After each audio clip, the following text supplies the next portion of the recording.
C'est accompagné de sa mère que ce jeune homme entre dans le service de chirurgie thoracique du CHU Lamine de Barine pour un contrôle post-opératoire.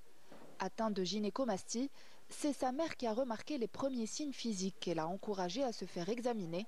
Aujourd'hui, elle revient sur leur parcours. Vers l'âge de 7 ou 8 ans, mon fils a commencé à prendre du poids. Malgré un régime, sa poitrine est devenue de plus en plus visible, ce qui le complexait énormément.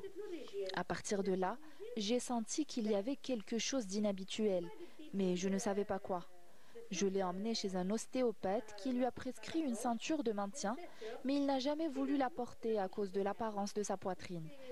Après de nombreux examens, les médecins nous ont dit que la chirurgie était nécessaire.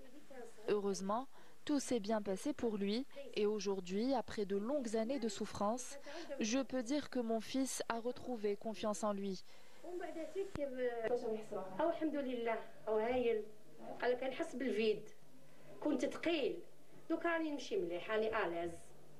Les pathologies mammaires, souvent associées aux femmes, concernent pourtant 10% des hommes. Nombreux sont ceux qui hésitent encore à parler de ce sujet tabou ou de consulter. C'est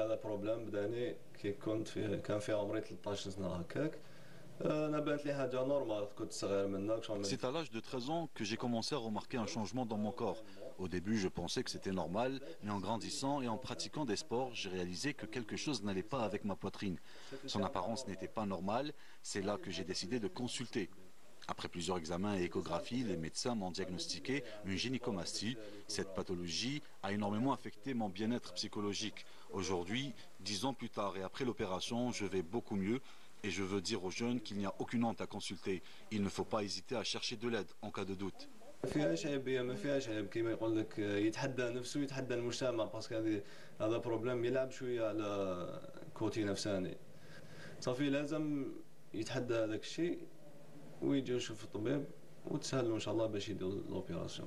Si la jante masculine est concernée par certaines pathologies mammaires bénignes, elle l'est également par d'autres qui sont souvent mortelles. Seulement 1% de tous les cancers du sein affectent les hommes. Il est cependant important qu'ils sachent qu'ils peuvent être concernés par cette pathologie mortelle, d'où l'importance de la sensibilisation. L'homme, au même titre que la femme, doit s'auto-examiner. S'auto-examiner morphologiquement. Ça, c'est un peu le rôle des mamans parce que ça commence à l'enfance, on va dire vers 10-12 ans.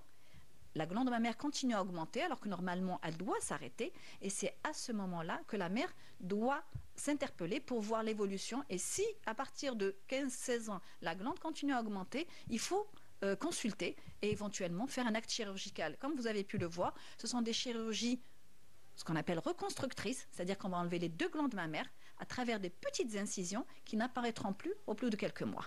Parce qu'ils pensent que ça va toucher sa virilité. Avoir un nodule dans le sein ou avoir une glande mammaire élevée, il va penser que c'est... Alors que pas du tout.